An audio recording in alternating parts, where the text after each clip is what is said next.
So very good morning, my dear students.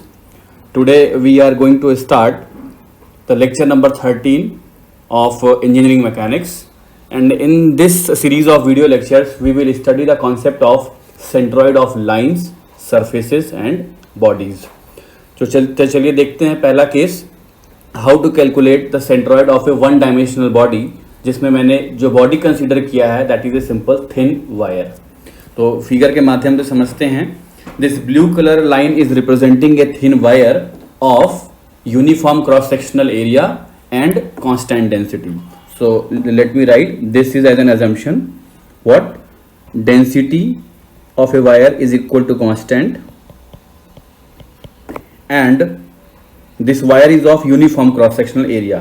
A is equal to constant. Suppose this is the cross-section of the wire, and this wire is having some length L.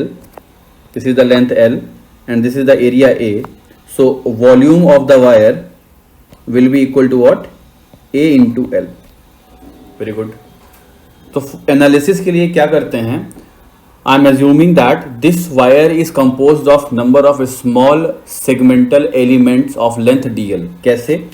इस figure में देखिए, मैंने इस wire को छोटी छोटी length में divide कर लिया. This green colour lines are representing segmental length of DL. इस तरीके से इसको कई सारे नंबर ऑफ पार्ट्स में डिवाइड कर लिया गया है. Very good. तो एलिमेंटल वॉल्यूम कितना हो जाएगा? Elemental volume let's say DV will be equal to A into DL, क्योंकि एरिया तो कांस्टेंट है. तो क्या बन गया बच्चों के? A into DL. And in the previous lecture we have derived the equation of centroid और equation of position of centre of volume. तो वहां हमने क्या देखा था? x bar was equal to integration of x dv divide by v. Similarly y bar और z बार. तो यहां पर मैं क्या करता हूं, dv और v को रिप्लेस कर दे रहा हूं. Provided two conditions. First is what?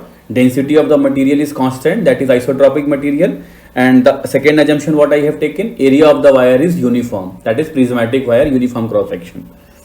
तो मैं लिख देता हूं यहां से x into dv is equal to a times dl divide by v is also equal to a times l. तो देखिए यहाँ से मुझे x बार की क्या वैल्यू मिल गई? x bar I am getting here integration of x dl by l, और you can simply write this also x dl divide by integration of dl. ठीक है बच्चों, तो ये मुझे एक रिजल्ट मिल गया to locate the position of x bar. What is x bar here? देखिए यहाँ C से लिखाया गया, the location of point C, that is the centroid point of this wire is x bar, y bar and z bar.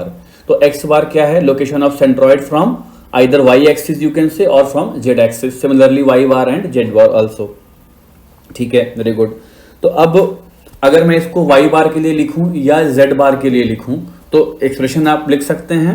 Let me right only the expression, और फिर इसको apply करके देखते हैं ये अप्लाई कैसे किया जाएगा किसी फिगर में. y bar is equal to integration of y dl by l और integration of y dl divide by integration of dl. z bar simply similarly you can write. तो ये मुझे x बार मिल गया और बच्चों y बार मिल गया. अब इस कॉन्सेप्ट को मैं अप्लाई करने जा रहा हूँ centroid of an arc of a circle.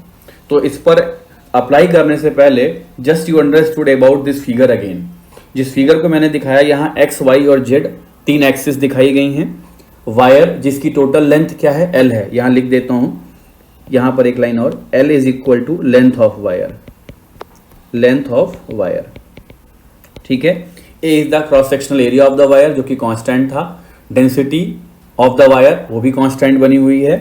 C is the location of centroidal points जो हमने यहाँ निकालना था, centroid of one dimensional body. अब सपोज कीजिए ये वन डायमेंशनल बॉडी किसी आर्क के फॉर्म में है, तो उसका सेंट्रॉइड कैसे लोकेट किया जाएगा, that we are going to see here. Okay, तो इस फिगर को देखिए, centroid of an arc of a circle. तो मैंने यहाँ x और y दो कोऑर्डिनेट दिखाए हुए हैं, और ब्लू कलर लाइन क्या है? एक आर्क ऑफ सर्कल है, या कोई भी आप समझिए सर्कल का एक आर्क है. Very good. इस बात को ध्यान से समझिएगा कि फिगर अगर किसी भी एक्सिस के अबाउट सिमेट्रिकल होता है, गिवन ज्योमेट्री जिसका भी आपको सेंट्रॉइड निकालना है, अगर वो किसी भी एक्सिस के अबाउट सिमेट्रिकल है तो उसका ऑपोजिट वाला हमेशा जीरो होता है. That means simply if this figure is symmetric about X axis, x axis के अबाउट सिमेट्रिक का मतलब जितना एक्स के ऊपर है उतना ही एक्स के नीचे भी है, तो इसका वाई बार हमेशा क्या होगा, जीरो होगा. वाई बार जीरो होने का फिजिकल मीनिंग क्या है, what is y bar? Y bar is the distance of centroid of the body from x axis. Y bar is the distance of centroid of the body from x axis. और अगर Y बार zero हो गया तो इसका मतलब centroid कहां आ गया, x axis पर ही आ गया. तो ये बात तो आपको समझ में आ जानी चाहिए. अगर मैं बोलता हूं कि figure is symmetric about y axis, what does it mean कि अगर फिगर को मैं दो पार्ट में डिवाइड करूं तो वो जितना वाई के लेफ्ट में होगा उतना ही वाई के राइट में भी होगा, राइट? अब अगर फिगर वाई के अबाउट सिमेट्रिक है तो which coordinate will be zero, X bar will be zero. Mathematically proof कर देंगे इस बात को, पहले आप समझ लीजिए. तो x bar will be zero, और एक्स बार जीरो होने का क्या मतलब बता रहा है, x bar is the distance of centroid from Y axis. तो अगर सेंट्रॉइड की डिस्टेंस वाई एक्सिस से जीरो हो गई तो सेंट्रॉइड कहां आ जाएगा, वाई एक्सिस पर ही आ जाएगा. तो जब भी कभी फिगर सिमेट्रिक दिखे तो आप पहले ही समझ जाइए कि आपको किसी एक की लोकेशन निकालनी है, दूसरी अपने आप क्या हो जाएगी, जीरो हो जाएगी. So in this figure is symmetric about X axis. तो यहां से एक बात तो क्लियर हो गई है कि इसका जो वाई बार आने वाला है वो क्या है बच्चों, जीरो है. अब एक्स बार कैसे कैलकुलेट करेंगे ये आपको बताता हूं. First what I am going to do, just joining the 2 points of the arc from the centre. मैं इसके आर्क के दोनों पॉइंट को सेंटर से ज्वाइन कर रहा हूं. This one and this is the second one also. ठीक है. Let's say radius of the arc is given by r. मैं क्या बोलता हूं आपसे कि जो इसकी रेडियस है वो आर से दी जाती है, radius is given by r. अब क्या करना होगा, मैं इसको पोलर कोऑर्डिनेट से सॉल्व करूंगा, क्योंकि फिगर जब भी सिमेट्रिक होता है पोलर कोऑर्डिनेट से सॉल्व करना आसान हो जाता है compare to what, rectangular coordinate. तो for solving the polar coordinates just follow the procedure. मतलब करना कैसे ये बात समझिए आप. Let us assume the angle subtended by this arc at both the side is 2 alpha. That means alpha at this side and alpha at this side. Very good. Now assume an elemental length dl on this arc of circle. जैसा कि मैंने आपको यहां भी बताया था, green colour से हमने elemental length assume किया था, ऐसे ही यहां पर भी एक elemental length assume कर लेते हैं. तो ये देखिए, ये मैंने एक elemental length assume कर लिया. अच्छा, ये जितना ये क्लोज होगा उतना ही angle subtended by the two ends of elemental length at the centre will be small. जितना ये देखिए क्या बोल रहा हूं, जितना ज्यादा ये आपका जो आपने एज्यूम किया है एलिमेंटल लेंथ, ये जितनी क्लोज होगी उतना सेंटर पर जो एंगल सबटेंड होगा that angle will be small. ये देखिए दिस वन. ओके, तो angle subtended is how much. Let's say this angle is theta, so inside angle will be, मैं इसको थोड़ा सा जूम करके दिखा रहा हूं, this angle will be equal to बच्चों d theta. ये कितना हो गया, वापस आ जाते हैं अपनी पोजीशन पे, d theta हो गया. If this elemental length is dl, तो dl will be equal to how much? dl कितना हो जाएगा, dl will be equal to r times d theta. dl is equal to r times d theta, where r is the radius of this circle या और this arc. ठीक है. Now I said one thing कि मुझे ये बात पता चल चुकी कि सेंट्रॉइड कहां पर आएगा, एक्स एक्सिस पर ही कहीं आएगा, क्योंकि फिगर क्या है, सिमेट्रिक है, राइट, वाई के अबाउट सिमेट्रिक है. तो लेट अस लोकेट समवेयर, मुझे नहीं पता कहां पर आएगा. Let's say this is the location of centroid, C है, कहीं पर भी हो सकता है, नहीं पता अभी फिलहाल. I am interested to find out the horizontal distance of this centroid. क्या, क्यों, पहले बात समझिएगा. Horizontal distance of this element कैसे, मुझे किस फार्मूले की तरफ जाना है. अभी हमने डिराइव किया था X bar is equal to what, integration of X DL divide by integration of DL. ये हमने निकाला हुआ है, x bar is equal to X DL divide by integration of DL. Very good. DL R D theta मिल चुका है, तो मुझे एक्स को भी थीटा के फॉर्म में ले आना पड़ेगा. तो what will be the value of x here in terms of theta, see here, देखते हैं. I am interested to find out this value. ये जो कलर से जो आपको लाइन दिख रही है, this one what I M drawing here, purple colour line, ये आप जो एलिमेंट लिया गया है उसके किसी भी एंड से ड्रॉ करें, मैंने बीच से ड्रॉ किया है, ये प्रोवाइडेड ये मानते हुए कि एलिमेंट बहुत छोटा है। तो what will B this length, ये लेंथ कितनी हो जाएगी बच्चों, ये आप आसानी से बता सकते हैं। If this horizontal distance is x, कहां तक की डिस्टेंस, देखिए ये वाली डिस्टेंस अगर मैं इसको यहां लिखूं ऐसा, आप समझना ध्यान से, if this distance is given as x, तो what is x, x will be equal to r cos theta.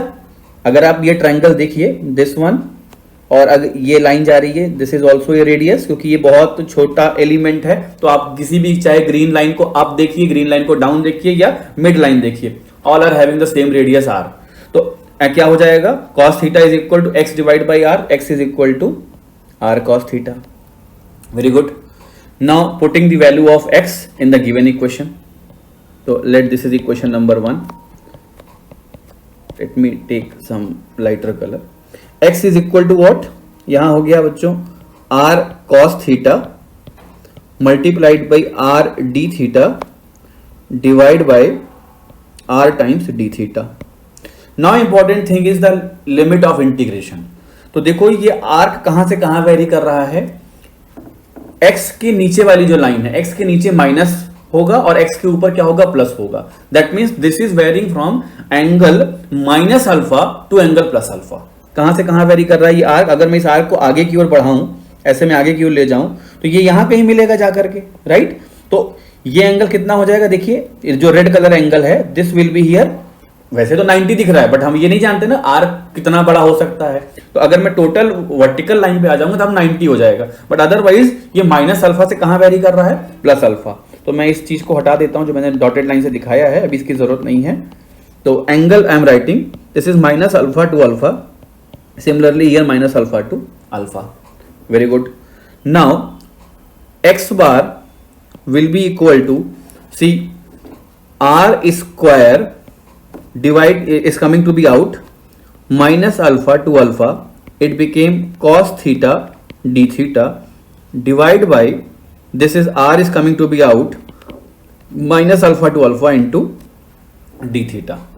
क्या लिख सकते हैं यहां से स्टूडेंट, x बार की वैल्यू क्या हो गई, यहां तो आ गया r, cos का हो जाएगा मेरे पास sin theta, right, minus alpha to alpha divide by this is theta and minus alpha to alpha। very good। x bar will be equal to r times, yes, sin alpha minus of sin minus alpha।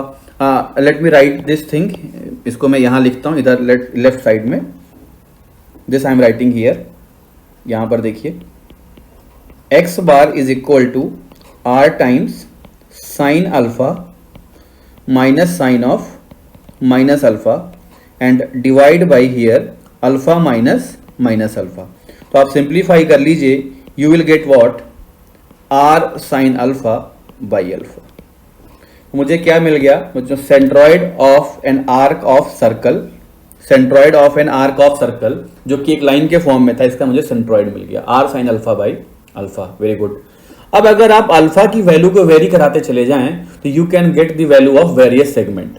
Let's say if alpha is 90 degree, अगर मैं alpha की value को 90 कर देता हूं, let alpha is equal to 90 degree, तो what you will get, X bar is equal to R sine 90 is 1 और divide by alpha is pi by 2।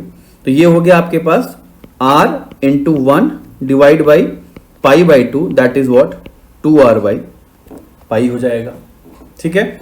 If alpha is some other value, let say 180 degree, तो अगर ये 180 हो गया, what will be the value of X bar, 180 हो जाएगा, sine 180 is 0, this is directly come out to be what, 0 value आ गई।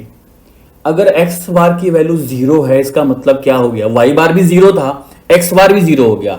Y बार 0 का मतलब distance of centroid from x axis to 0, X bar 0 का मतलब distance of centroid from Y axis to 0, तो मतलब सेंट्रॉइड कहां आ गया, सेंटर पर आ गया। और ये कब पॉसिबल है, जब मैं अल्फा की वैल्यू 180 कहता हूं, तो व्हाट डज आई मीन, जब भी अल्फा की वैल्यू 180 होगी, just try to understand here, मैं यहां समझा रहा हूं आपको, जब भी अल्फा की वैल्यू 180 होगी तो ये एक सर्कल का फॉर्म होगा।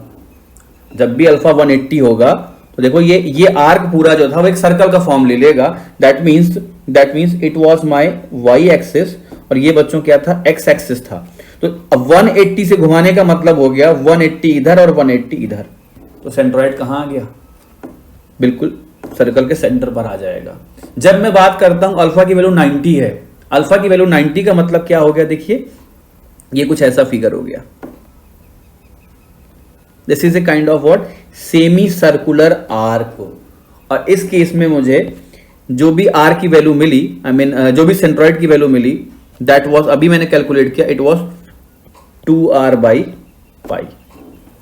तो आई होप ये बात आपको समझ में आई कि how to get the value of centroid. तो इसको मैंने एक टेबल में सिमुलेट किया हुआ है, you can see here shape, it is written here shape x bar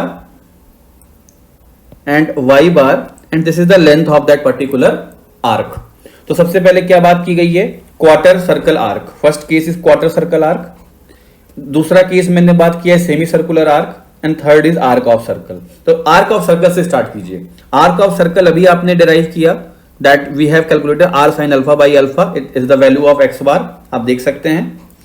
y बार की वैल्यू 0 आई है, यस इट इज, मैंने आपको स्टार्टिंग में ही बता दिया कि अगर फिगर सिमेट्रिक है तो y bar will be equal to 0। And third important is here length. Length simple geometry है, कैसे कैलकुलेट करना है मैं आगे बता भी दूंगा, अदरवाइज ये आपको बहुत बेसिक क्लास 10th 11th की चीजें ये पता होगा। अब मैं सेमी सर्कुलर आर्क या क्वार्टर सर्कल पर बात करूं तो जब भी मैंने अल्फा की वैल्यू 90 रखी तो वो क्या बन गया, सेमी सर्कुलर आर्क बन गया। तो सेमी सर्कुलर आर्क पर आप देखिए 90 रखने पर इस केस में क्या है, alpha is equal to 90 degree. तो बच्चों क्या मिल गया मुझे, 2r/π आपके सामने दिख रहा है। Similarly you can calculate the value of y bar also. यहां y बार 0 नहीं होगा, क्यों नहीं होगा, क्योंकि semi circular arc is not symmetrical. अगर आप इस फिगर को देखिए तो, और इसको मैं अगर दो पार्ट में डिवाइड करूं, if I divide this figure into 2 part, तो इसका ऊपर और नीचे वाला पोर्शन क्या है, सिमेट्रिकल नहीं है। सिमिलरली अगर इसी फिगर को मैं ऐसे ड्रॉ कर दूं in this way, and this is the axis x1 and this one is the y axis let's say, तो again this figure is not symmetrical about y axis. तो ना ये फिगर आपको x के अबाउट सिमेट्रिक दिख रहा है, ना ये फिगर क्या होगा y एक्सिस के अबाउट सिमेट्रिक दिखेगा। बट इस लोकेशन में अगर ये रखा गया, जैसे पहला केस है, जैसे अगर मैं इसकी बात करूं केवल, तो in this case it is symmetric about what, किसके अबाउट सिमेट्रिक है ये y के अबाउट सिमेट्रिक हो रहा है, but not symmetric about x axis. This figure is symmetric about what, x के अबाउट सिमेट्रिक हो रहा है, but not symmetric about y axis. ये लोकेशन पर डिपेंड करता है। तो यहां से हमने कैलकुलेट किया आइदर x बार और y bar, you will gate 2r/π and length is given πr/2। तो इसके बाद सेमी सर्कुलर आर्क की बात कर लें। सेमी ये पहले किसकी बात की जा रही थी, this was the something about quarter circle arc, यानी कि जिसको हमने यहां बोला था क्वार्टर सर्कल आर्क। अब सेमी सर्कल में देखिए x bar is equal to 0, y bar is equal to 2r/π हमने कैलकुलेट किया हुआ है, एंड πr। तो अगर x बार की वैल्यू आ रही है 0 तो इसका मतलब फिगर सिमेट्रिक किसके है, y के अबाउट सिमेट्रिक है। y की वैल्यू 0 है तो फिगर किसके अबाउट सिमेट्रिक, x के अबाउट सिमेट्रिक है। तो ये टेबल जस्ट समराइजेशन था इस बात का कि किस तरीके से हमने वन डायमेंशनल फिगर के लिए सेंट्रॉइड की वैल्यू कैलकुलेट करी।